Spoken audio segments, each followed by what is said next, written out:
So,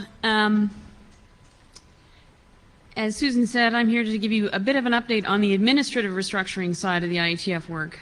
And you might say, restructuring? What? Again? Still? And I know that at least some percentage of you have already heard all about this, about the restructuring work being done over at the IETF, in which case you've now got some time for guilt-free reading of email. My purpose here today is largely just to make sure that if you've heard bits and pieces enough to wonder what the heck is going on over there in the IETF, that this will give you some actual facts and description of it, so that you'll know that there's not really a whole lot of a revolution going on in the IETF. It really is about evolution, and it's taking care of business. And as far as bringing it up here, Susan Harris asked me to come and give a bit of an update on this, in part because, well, it is the internet and we are all in this together. So, the IETF doesn't exist. There are some that think that there is a loose legal fabric surrounding it. Ted Hardy refers to it as a massive collective delusion, but the fact is that it is an organization that does not have members, does not have a head office, is not actually capable of signing any agreements on its own behalf. Nevertheless, for decades, it has been the organization of choice for developing and maintaining internet technical standards. So all of this has been true, and it's not changing. So what do you do when you don't exist and can't sign things and don't otherwise exist? Well, of course, what you do is you work with friends, and this is part of where that joint collective delusion comes in. You work with friends and you share the load. So over the decades, some of the organizations that have been involved in supporting various pieces of the IETF are ISI, CNRI, and the Internet Society. But as the IETF workload grows and overall the undertakings get more formalized and need to be streamlined, we need an overall integration of efforts. So if you want to have a bit of an overview of some of the gory details of what happens when you have the workload spread across 3 or more different organizations, have a look at RFC 3716, which is a document published, I've lost track of whether it was a year ago or 2 years ago now, the IAB Advisory Committee report, which was an effort to analyze the situation and put out in public some of the details about how the IETF is supported, and in fact, the fact that it is supported from money sources from different places, and the fact that money is collected and spent from different places makes it hard to, for instance, do an integration of effort or money flows. So for instance, if you've got a lot of money coming in from meeting fees, that might mean you still have an RFC editor that's not properly funded. So specifically, the requirements identified in 3716 were that we should formalize the control of the IETF administrative support in a new organizational activity of some description.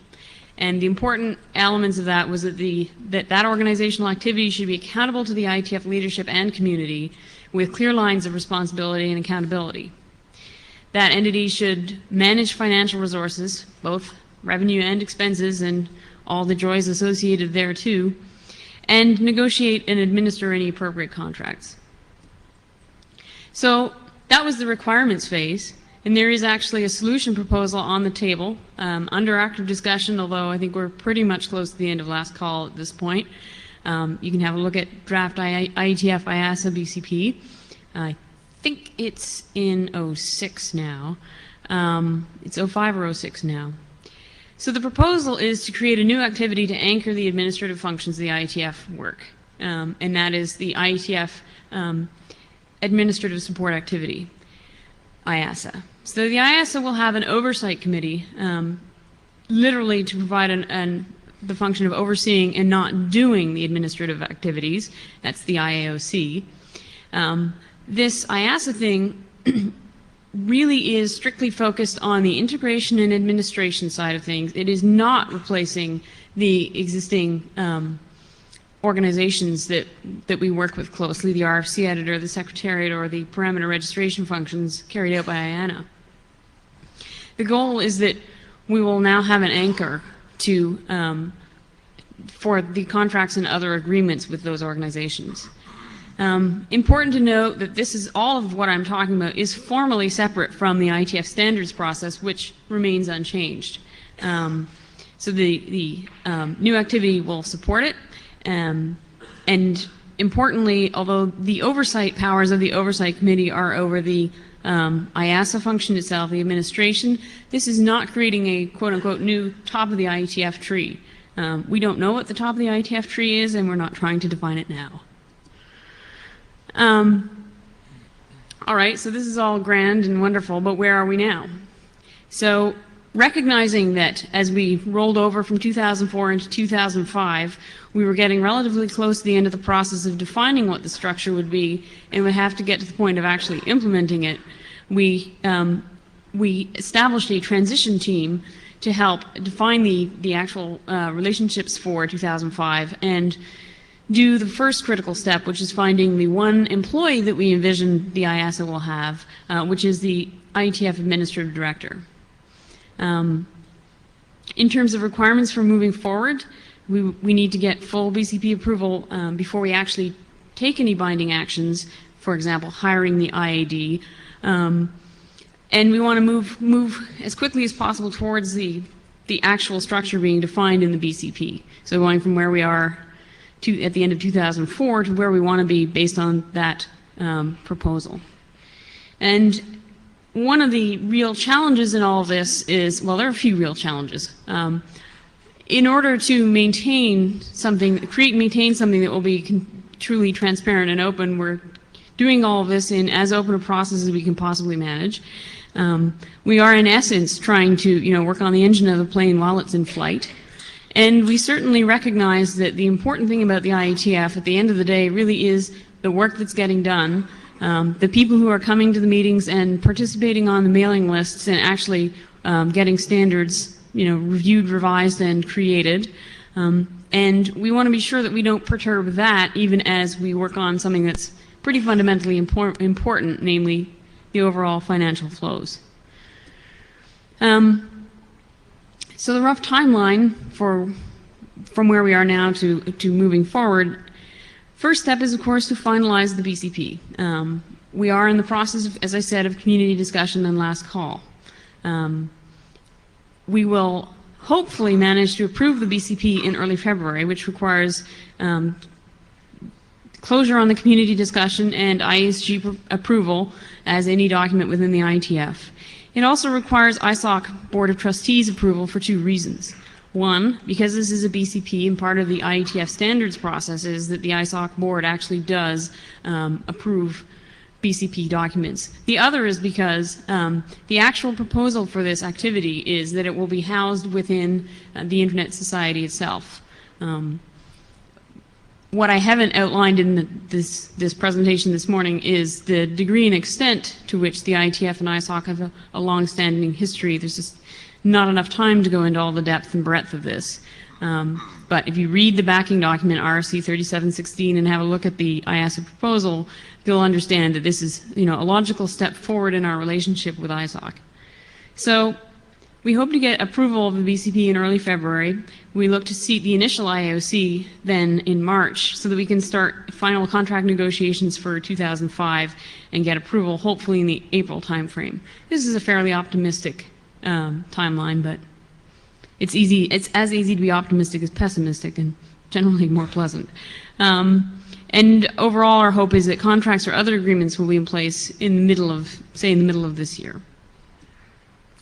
In terms of watching the administrative restructuring process, the actual discussions are going on the main IETF discussion list, ietf@ietf.org, but also Harold Alvestrand, chair of the IETF, has set up on his website an overall page where you can always find the latest version of the BCP, pointers to the activities of the transition team, and I'll put in a plug that deep down in there, under the activities of the transition team, you will find the job description of the IAD position that I mentioned earlier, and the fact that we are openly seeking applicants for that position at this time, if you know of anyone who would be qualified.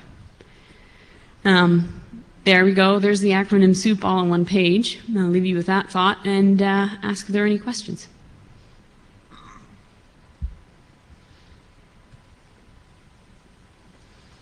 One of the obvious questions is, now that you have staff that you're paying for, where will you find the funds for the staff, and what does that do to the financial, and how will that change the financial reporting? Right. So the part of this effort can be looked at as something of a shell game, in that we're just rearranging things as opposed to trying to introduce new finances into the picture. So a lot of this is about saying, instead of CNRI collecting meeting fees, an organization will be collecting them directly on behalf of the IETF administration. So what we're doing is basically saying, fine, take the money that ISOC has been using to support the RFC editor, take the money directly from meeting fees, put that together in one common pool, and now redistribute that across all of the administrative stuff that we're trying to do, which is still have meetings, support the RFC editor, support the drafts process, support the secretariat, yes, and hire the IAD. So part of the equation is rearranging money we already have, and part of the equation is ongoing discussion with ISOC, which has been committed to supporting the IETF through the years, particularly in its support of the RFC editor, and they have stepped up to the plate and said that they will, also support with their money shortfall that we have in our budget. So the short answer is more money coming via ISOC, and ISOC, of course, gets most of its money from corporate donations to itself. So if you want to give money to the IETF, give it to ISOC.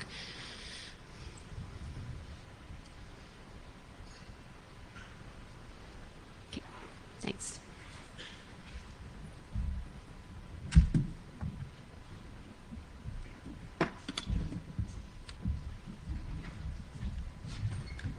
While Alex comes up, I get and plugs in his laptop. I get the. Should I do slow?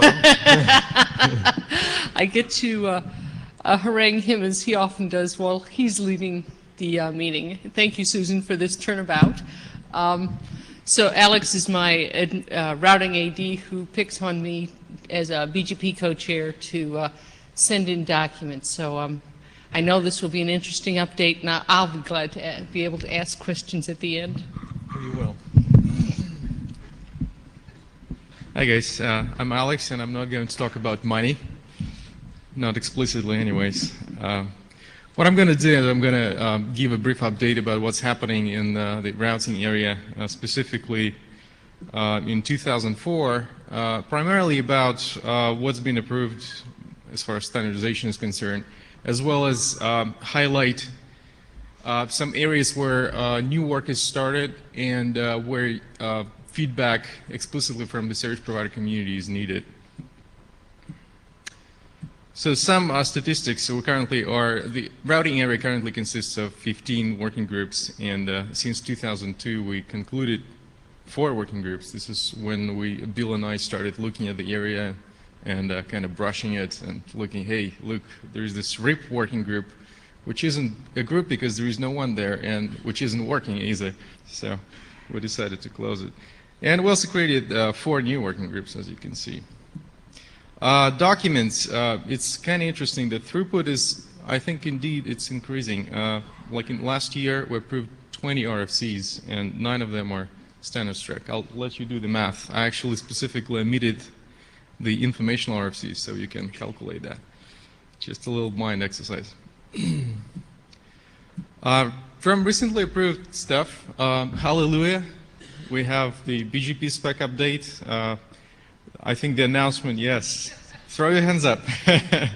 I think the announcement went just yesterday. This has been a lot of work, and I have to thank publicly Sue and Yakov for their great effort and everybody who's been committed to that. It's been like a few years, right? Sue, it was like 5 years at least. Yeah, I think so. So now we're expecting that the working group will continue with properly documenting the extensions to the base spec. Accent on properly. So, okay, moving on. So in ISI's working group, the recently approved stuff is like point-to-point support, point-to-point LAN support. Some of you may already be using this. This is a quite useful hack. It allows you to eliminate those extra pseudonode LSPs in SIS if you only have 2 routers on the same link. We also have extended LSPs, which is for sort of like future-looking thing, allowing you to expand the LSPs beyond the 256 fragments. Graceful restart is something. Graceful restart is a theme that you will see going through all the working groups, and this has been one of the major items in the ietf recently. I think we by now have graceful restart support pretty much for every protocol that is used in routing and MPLS. Traffic engineering and interoperability specs. In OSPF, the flooding reduction specs allows you to basically put down the churn of periodic refreshments of LSAs. The DM bit allows you to ensure loop freeness in the situations where you have 2547 deployment and multi-home sites. Graceful restart again. In multicast, we had BGMP and PIM dense mode approved. RPSec, their first item, the generic threats analysis, has approved as well, has been approved. VRPV2. In MPLS, we have a bunch of documents. Fast reroute, finally, after a few years, it's been completed. It's, I believe it's RFC right now. MTU extensions for LDP signaling and encapsulation of MPLS and IPGRE, which comes handy when you are deploying, for example, 2547 over a non-MPLS core network. CCAMP, this is mainly, in 2004 we had a few documents, primarily protocol extensions for SONET SDH, egress interface control and signaling, and some of the LMP related documents. The IGP shortcut document, this is a description of how you calculate your routes if you have an MPLS TE tunnel somewhere inside your network and some of your routes go through that tunnel. So this kind of gives you some guidelines. Some things that are in progress, well, in IDR, everything else is in progress. In ISIS, we have a few items. Some of them are pretty old, such as ISIS for IPv6. The working group chairs, are they here or not? Chris, Dave? No Chris, no Dave. But they are promising me that we will see this spec coming out of the working group pretty soon. We have admin tags, experimental TLVs, MIB, and the TE for IPv6. In OSPF, one of the interesting areas where there's a lot of work right now is the MANE extensions for OSPF. This is essentially support for networks of mobile routers. And this effort is basically a joint venture kind of thing with the MANE working group and OSPF participants. Another couple of interesting extensions are the multi-topology OSPF that allows you to have different logical topologies on top of the same physical topology for different, for instance, for multicast and unicast or for different address families. And there's also explicit support for address families in OSPF. In multicast, the ongoing efforts are, finishing the PIM-SM spec, the revision of it, the PIM biter, Anycast RP, SSM architecture. RPSec is one of the working groups that I would like to bring your attention explicitly. Right now, the working group is dealing with the BGP security requirements, and I'm going to have a separate slide on that, and I'm going to draw your attention to a certain question. MANE is right now starting the standards work on the MANE protocols. As some of you may know, they have been recently, before just recently, they've been concentrating on experimental work, and they're now finished with that and have been just rechartered to work on the standards protocol. VRPv6. In MPLS, we have a few items, OIM requirements, LSP ping, point-to-multipoint LSPs that are, for some of you, may be required for things like multicast support over MPLS network or support of multicast for 2547. Multi-area and multi-IS traffic engineering, this work item is being pursued together with the CCAMP working group. and the BCP on MPLS load sharing to basically explain, okay, what the networks are really doing and what the applications running on top of MPLS should assume or should not assume in order to make sure that, for instance, their payload is not being load shared when they go through the network. CCAMP is busy doing the G709 and A-zone requirement and protocol extension work, inter-area, inter-SD extensions together with the MPLS. So concentrating on the RPSec, this is, guys, really, I mean, yesterday frankly speaking, I was not really satisfied with the feedback that we got regarding the RPSec work and the BGP security requirements. As I joked around during the Gear and Beer, I guess that even if I came up with a proposal with like a clear text password attached to AS path, it would fly, because nobody even tells us what they want. So really, right now, the RPSec working group needs you to subscribe to the mailing list and provide your opinion. What we really need answers for, the main question is, what does it really mean for you, for each of you? What does a secure BGP mean to you? Specifically, the secure BGP, whatever the security architecture we come up with for BGP, it needs to take into consideration the current practices, such as IS path manipulations or whatever you do with communities, external communities, etc. But also, we need to know what exactly you're expecting from securing the protocol and how you're going to use the fact that some pieces of BGP data are secured or not. And the only way we can know about it is if you guys subscribe to the mailing list and let us know by sending emails. So, guys, the mailing list is here. Subscription is very easy. You send a message to rpsec-request at ietf.org. And the time is now. Because if you don't do it now, then we're going to decide something on our own. What we believe secure BGP should be. So you've been warned. New work. The BFD working group there was quite a bit of talk about BFD. I'm just going to summarize pretty quickly. We also have the routing working group, which is kind of a catch-all working group where we put small projects that do not really warrant a separate working group per se. I'm going to talk a little bit about some of the projects. GDSM, for example, was put in RT working group and T shortcuts. The PCE is a brand new working group. It's basically, it works on so-called path computation element based architecture for traffic engineering. I'm going to have a slide on that. So in BFD, as some of you know, it's basically a generic failure detection mechanism that, it's basically the mother of all hello protocols. Instead of, for instance, introducing sub-second hellos in every protocol, ISIS, OSPF, RSVPT, etc., we decided to, okay, let's do it in one place. And it should be fairly fast. It's been crafted so that its hardware implementation is rather simple, so no TLVs per se, a fixed field format. For more information, you can go to the webpage and read the drafts. Always read the drafts. That's a good idea. So IP fast reroute, we had a lot of talk yesterday about that.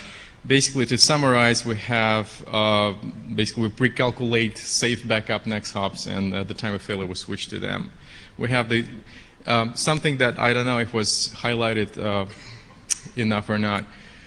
When we started this work, we specifically separated the basic fast reroute mechanisms from the advanced ones. And the reason for that is pretty simple. We have a lot of consensus about how the basic stuff should work. And it is very easy calculation-wise. It's minimal overhead, computational, and at the forwarding plate. And we also have the advanced IPFR, which is where alias and steward stuff comes in, the U-turns and tunnels. The feedback that we need is essentially it's a question of the balance between the coverage and complexity. So the failure coverage, for example, with a basic IPFRR, we get coverage, depending on the topology, of course, somewhere between 60 to 95%. And the one important thing to understand is that if something doesn't get covered, then the management tools will be able to tell you that. And you'll be able to look at your network and see, okay, can I change my network topology somehow? Can I increase redundancy in the topology so that the coverage is increased as well? The same can be said about the microloop coverage. The microloop, the basic microloop, for instance, the path locking mechanism gives you around 90% coverage of the original microloops that would happen otherwise. And the interesting property of the path locking mechanism is that the places where microloops are not covered, for example, are exactly the places where you're not covered from a local failure. So the same tools that you use for example, for IPFRR will be able to tell you where microloops are not prevented. So the questions to operators are essentially, how good is good enough, right? So is 80%, is 90%, is limited coverage good enough for you, or should we push it higher? Keeping in mind that the cost of it will be increased complexity and in some cases somewhat increased network convergence time. So if you guys have an opinion, then speak up at the mic. Yesterday we had a couple of comments, but I didn't get a feeling whether this, the rest of you guys were just holding your opinion or were not comfortable speaking up or simply agreed to the speakers at the mic.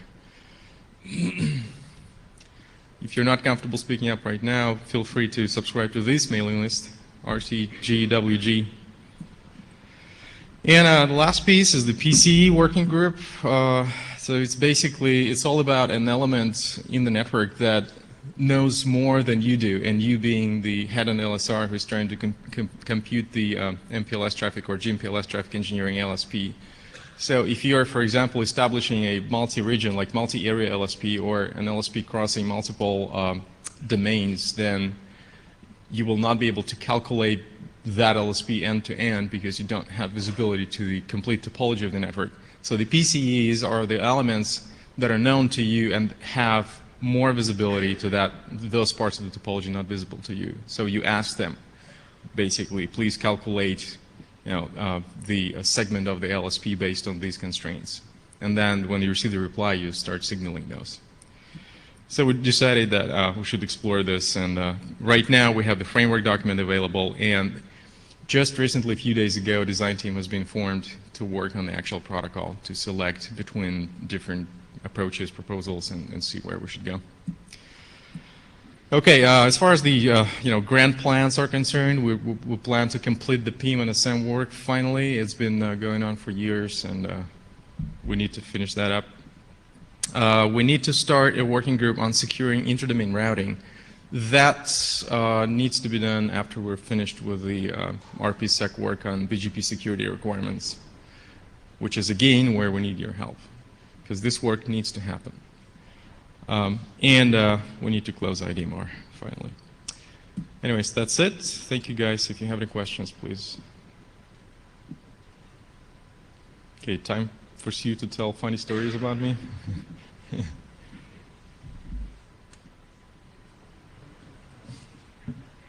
Well, Alex, I won't tell stories. I'll let that happen on break. So we'll let everyone go to break. And if you've really not taken a moment to beat up Alex, go do it on the break and tell him what's good and bad about the various routing groups. Okay, thank you. And we'll be back in half an hour, right, Susan? Yeah. Good. 11 o'clock sharp. Thank you.